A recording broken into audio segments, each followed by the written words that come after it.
Less than 1 week after President Trump said he would have no problem releasing the video of that deadly restrike on a boat in the Caribbean, he's now placing the decision in the hands of his defense secretary. Many members of Congress are pushing for the release of the full, unedited video of the attack and surrounding communications, information on that, when the U.S. military launched a follow-up missile strike after seeing two survivors of the first blast still clinging to wreckage in the water. Here's what the president said about releasing that video last Wednesday, followed up by his new comments from yesterday. You released video of that first boat strike on September 2nd, but not the second video. Will you release video of that strike so that the American people can see for themselves what happened? I don't know what they have, but whatever they have, we'd certainly release. No problem. Mr. President, you said you would have no problem with releasing the full video of that strike on September 2nd off the coast of Venezuela. Secretary Hegseth now says... You said that. I didn't say that. This is ABC fake news. You said that you would have no problem releasing the full bit. Okay, well, Secretary Hegseth... No, whatever Hegseth wants to do is okay with me. He now says it's under review. Are you ordering the secretary to release that full video? Whatever he decides is okay with me. So every boat we knock out of the water, every boat, we save 25,000 American lives. That was a boat loaded up with drugs. I saw the video. They were trying to turn the boat back to where it could float. And we didn't want to see that because that boat was loaded up with drugs just like everything else. So obviously, I mean, there's the tape. A week ago, he said one thing. He claims now yesterday that it's fake news that he said the thing we just saw him say on tape. Again, it just gets at what we pointed out at the top of the show.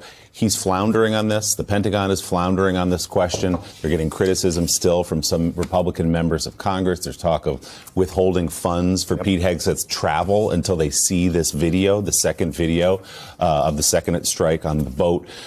Where is the White House landing here in terms of an answer and a response? Because it's been a tough couple of weeks. Yeah, flailing's the right way to put it. First of all, we have Democrats, the handful who have seen the video say, including Congressman Himes, we talked about this yesterday, say it's one of the most disturbing things he's ever seen as an American. Just we have people describe it to have described it to us as these two men on the boat for 40 minutes, and then before that second missile comes in and kills them. They were clearly no threat to anyone. But we are seeing some Republicans push back as well. Yeah. Now, like the Chairman Senator Wicker, we haven't heard from him yet. So that's a big voice that needs to wade in here. But others have said, look, we need to see this video. If it's exonerating, great, let's see it. But if it's not, then we have more questions about the legality of this strike and potentially others. As you say, Willie, they're putting at least a little bit of teeth into this by suggesting they might withhold some funding. But in terms of inside the West Wing, they recognize the story they can't get their arms around right now. It seems to be spiraling by the day. And for Secretary Hegseth, he's received votes of confidence from the president. He gave them another one yesterday. But there are plenty in that building who say, look, he's already lost the Pentagon. We've seen him, be reduced to a lot of sort of attacks on woke rather than being at the front lines of negotiations with Ukraine, let's say. And that his job security, though he's not in imminent danger, there are people around him who say, look, the president is tiring of this distraction. Okay. And then Jim Vandehei questioning of the administration's tactics with these boat strikes is coming from perhaps an unlikely source. He's been yelling at reporters, but I think this is one that he likes a lot. Unlikely source. Longtime Trump supporter and far-right political activist Laura Loomer. She was recently granted press credentials to cover the Pentagon. And in a post to social media yesterday, Loomer questioned the focus on attacking boats from Venezuela, writing in part, given that 90% of the drugs coming into the U.S. that are killing Americans are coming from Mexico, when can we expect to see airstrikes on the Mexican cartels in Mexico? Loomer continued, writing, I support killing narco-terrorists. I'm simply wondering when the U.S. government is going to carry out airstrikes on Mexican cartels who are responsible for 92% of the flow of drugs into our country. She added 8% of the drug supply into the U.S. comes from Venezuela, and it's not fentanyl. So when you've lost Laura Loomer, Jim Vandehei, that's my first question. And my second one is, I think it's fair to say that it's also a big question to back up a little bit and talk about these strikes overall and whether or not they are lawful. And again, I'm waiting to hear from Roger Wicker on that. Yeah, again, I'm skeptical until proven otherwise that Republicans are really going to stand up to Trump and really force his hand on this if he doesn't want to release the video.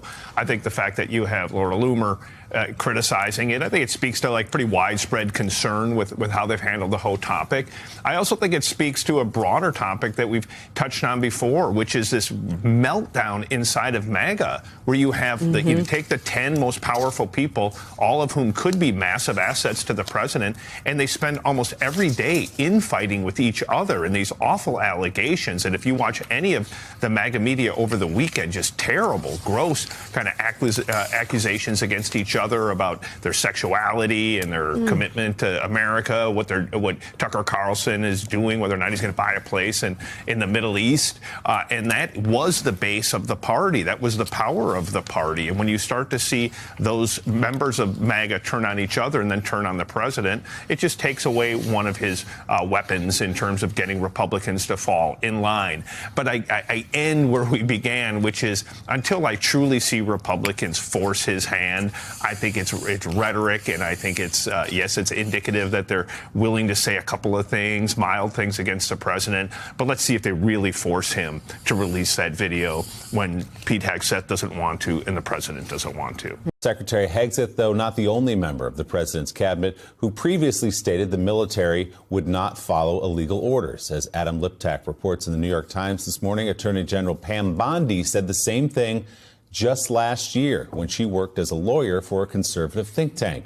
In a friend of the court brief, the Supreme Court, Bondi wrote, quote, military officers are required not to carry out unlawful orders. Does that sound familiar? Perhaps from that video from the 6 Democrats. Bondi elaborated this way, quote, the military would not carry out a patently unlawful order from the president to kill non-military targets. Indeed, service members are required not to do so. That's from the now Attorney General Pam Bondi.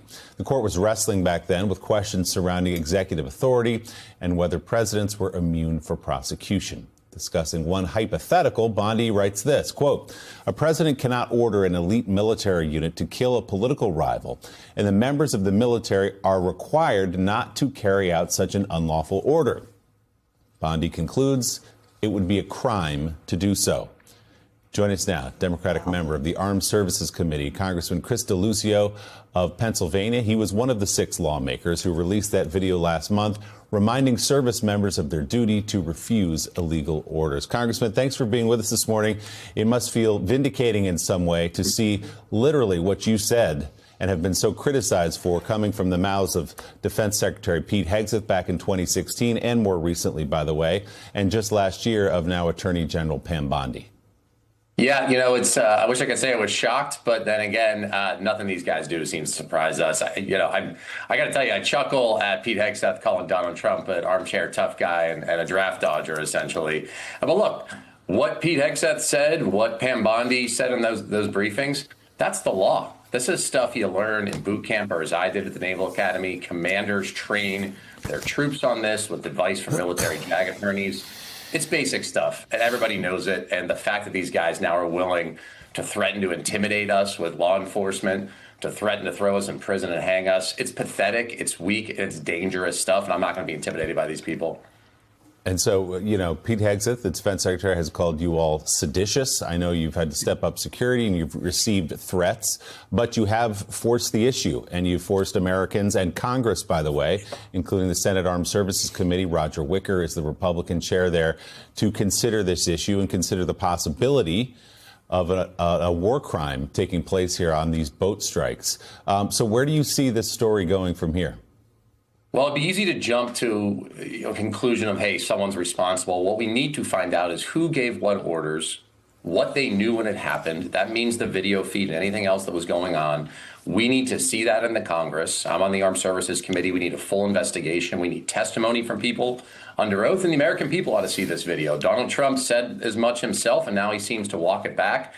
We need full visibility into what happened and accountability. Remember, it's not just this strike. Congress has not declared war. Congress has not authorized military force here. This president and his defense secretary are operating outside of any congressional authorization. These are not lawfully authorized strikes. There's no congressionally approved declaration of war. All of this is very dangerous and fraught, and we are in very uncharted territory here when it comes to the law. We need Congress to assert itself. We need a full investigation. The American people deserve much better than this. So, Congressman, on that exact point, the president, it's not just these boat strikes. He is threatening to escalate the military operation, perhaps to land right now, as you. This is really, it's really concerning for Trump, because what effectively we're seeing is everybody, Pentagon people, Congress people, they're coming out and saying, like, we're not buying into this, Donald. We're not going to let you just barge in here and dictate the process. We have a way of handling this. And we're going to have these discussions. And you even see some of the people, maybe even in the Pentagon a little bit, some of these new Pentagon reporters sort of barring Trump a little bit and saying, like, almost, why are we bombing this people? We should be bombing other people. Like I'm not going to defend the Loomer position, obviously. But it is somewhat interesting, isn't it? Where even among his cronies, they're like, we like that you bomb some people. It's just, is this even the right place and time and method to blow people to smithereens from the sky? And so I don't know where his allies are on this. All the military experts we've been hearing, all the people that have spent time in the Pentagon are saying, no, Trump is on the outs with us. We don't like what he did. Most of them disagree with the general strategy of how he's approaching Venezuela and how he's approaching keeping, illicit substances out of the country. But even if you specifically support that philosophy, then you're blowing up boats that are going in the opposite direction, that might not even be the thing you're saying they are, and then going back and blowing up the wreckage to take care of survivors. I've seen almost no one. I've seen some Republican Congress people support that, but I've seen almost nobody who's an actual expert, who has actual dignity, who's served in the Pentagon and has responsibility over the lives of American service people, defending this. Maybe that's because they actually know what it's like to have a human life be their responsibility and take that seriously. Something that Donald has had that responsibility because he's been president, unfortunately. But clearly, he and Hegseth, despite having that responsibility, do not take it seriously like other top commanders do.